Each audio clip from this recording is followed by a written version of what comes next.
Hello friends, in this video we will talk about Drago's rule. Let's consider nitrogen family. Nitrogen, phosphorus, arsenic, antimony and bismuth. ये element है वो यहाँ पर। तो ये nitrogen से मिलकर कंपाउंड बनाते हैं NH3, PX3, etc.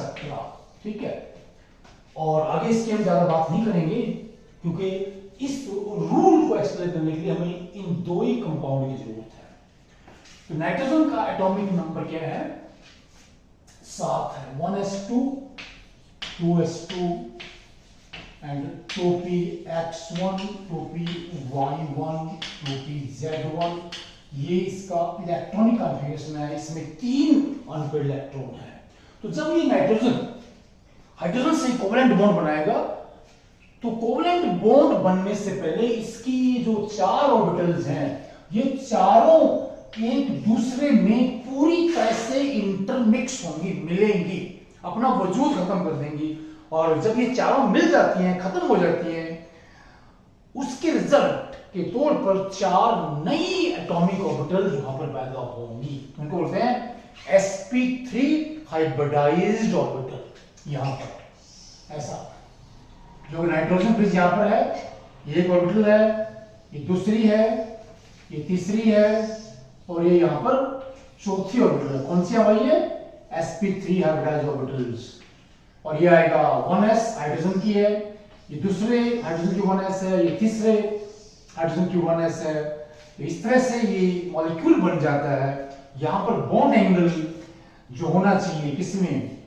sp3, क्योंकि ये टेट्राहेड्रल शेप है तो 109.5 डिग्री होना चाहिए, लेकिन यहाँ पर जो बॉन्ड एंगल है वो 106.7 है। और इसको हम एक्सप्लेन कर सकते हैं यहाँ पर प्लीज। जो बॉन्ड एंगल है कितना है भाई? ये अमोनिया में जो बॉन्ड एंगल है वो कितना है? 106.7 डिग्री का है। इसको हम एक्सप्लेन कर सकते हैं। वो हमारा विषय नहीं है, वो हमारा विषय नहीं है। लेकिन जब यहां पर ये मॉलिक्यूल बनेगा तो फास्फोरस में क्या देखिए please? 1s2, 2s2, 2p6, 3s2, 3px1, 3py1, 3pz1। ये इसका इलेक्ट्रॉनिक कॉन्फ़िगरेशन है। और ये जो बैलेंस है वो 3rd है, इसकी एटॉमिक ऑर्बिटल बॉन्डिंग में हिस्सा लेगी। तो यहां पर ड्रैगोस रूल ये कहता है कि जब ये phosphorus, arsenic, antimony, bismuth hydride बनाएंगे तो ये sp3 हाइब्रिडाइजेशन शो नहीं करते हैं। यहां पर sp3 हाइब्रिडाइजेशन नहीं होगा। ये कौन कह रहा है? Dragon rule. तो यहां पर ये जो आपकी 3s ऑर्बिटल आप दिखा दीजिए प्लीज। यहां पर ये 3s मान लीजिए ऐसे है, 3s है किसमें? 3s किसमें है भाई? फास्फोरस में। एक ऑर्बिटल जैसे यहां पर है ये आपकी 3p मान लेते हैं, ये 3p है। हम इसका एक लोब नीचे अपने जोन दिखाएंगे ऐसे।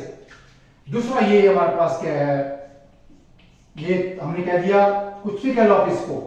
अगर मैं ये कह रहा हूं कि इधर वाली ये क्या है? ये लेट्स से 3px है, राइट। और हमारे पास ये जो है ऊपर वाली ये 3py है, राइट। हमने भी इसका ऐसा दूसरा लोब भी इधर दिखा दो 3px का ऐसे। आप दिखा सकते हैं दूसरा लोब भी यहां पर ऐसे ही। और इसका लोब नीचे आ जाएगा, एक लोब भी दिखा रहे यहां पर 3py का।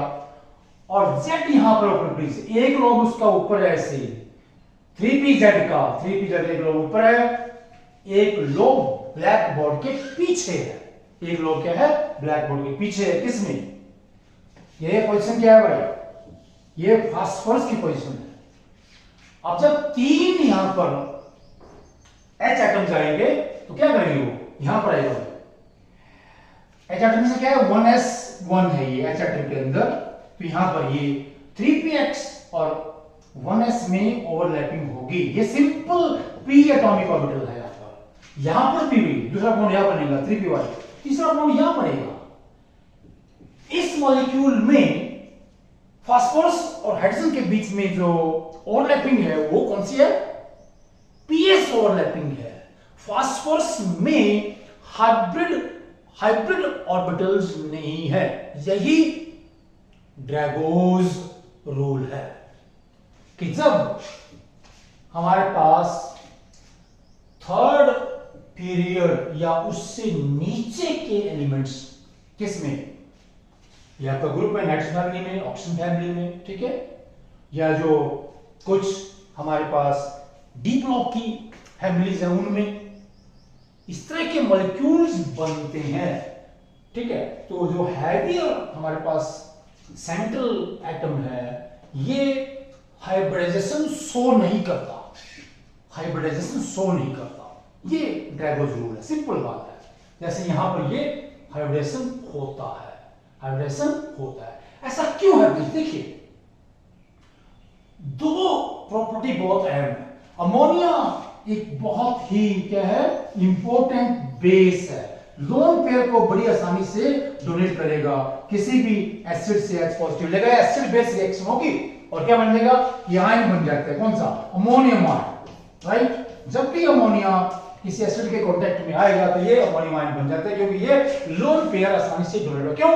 यहां पर देखिए ये जो लोन पेयर है sp3 ऑर्बिटल में है और एक साइड में ऊपरी ऊपर, और यहां से ये जो हमारा, देखिए क्या होगा, जो आपका प्रोटॉन है, ऐसे प्रोटॉन है, इधर से प्रोटॉन यहां से इस लोन पेयर को बड़ी आसानी से अप्रोच कर सकता है, क्योंकि ये पॉइंटेड है, ये कम एरिया में लोन पेयर इजीली अवेलेबल है। यहां पर ये अमोनिया के अंदर यहां पर जो लोन पेयर है किसमें है, देखिए फास्फोरस में 3s में है, और ये पूरे मॉलिक्यूल पर जो आपका 3s पेयर है स्प्रेड है ये, और इजीली अवेलेबल नहीं है, और जो फॉस्फीन है ये वीक बेस बन जाता है, और ये किसी भी एसिड से मिल करके इस तरह का कोई भी क्या है आयन नहीं बनाएगा, ये बहुत ही पुअर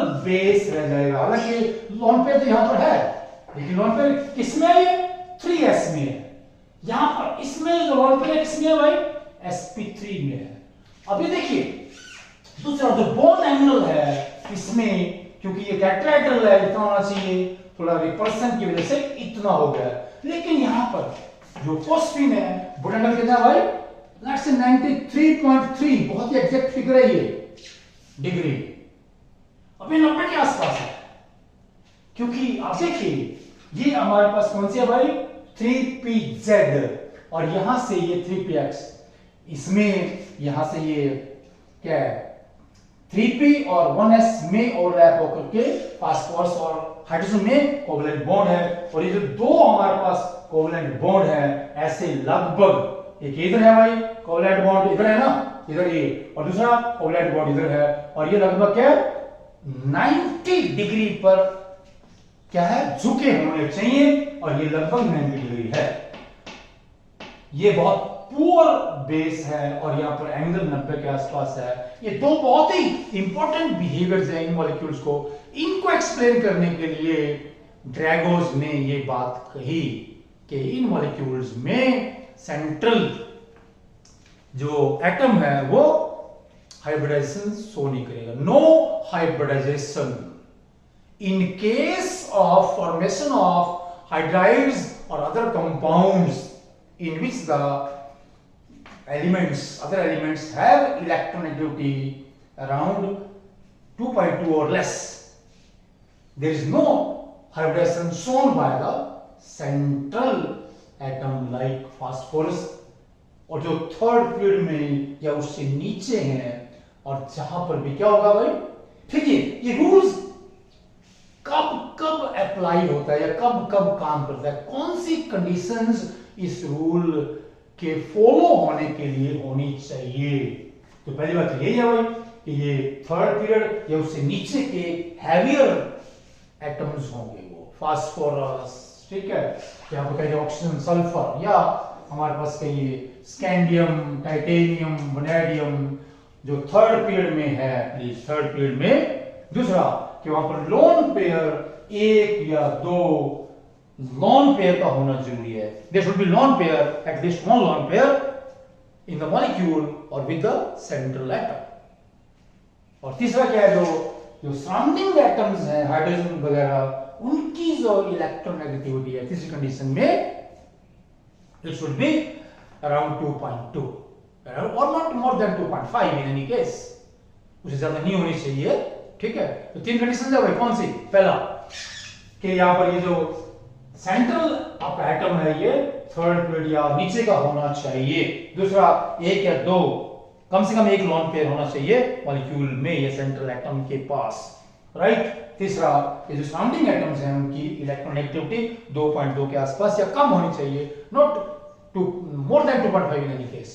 ये तीन जब कंडीशंस वहां पर क्या है पूरी होंगी, वहां पर ड्रैगोज रूल काम करेगा। तो ड्रैगोज रूल सिंपली इंपेरिकल ऑब्जर्वेशन है जो ड्रैगोज ने दी। क्या भाई? Empirical observation. क्या कि जो सेंट्रल एटम है ये यहाँ पर ये एटम हाइब्रिडेशन शो करता है, यहाँ पर ये एटम हाइब्रिडेशन शो नहीं करता। No hybridisation here. This is the Drago's rule and this is very helpful in explaining the properties or behaviors of so many molecules which they show, say basic behavior or the bond angle. Okay, please. Thanks. Namaskar.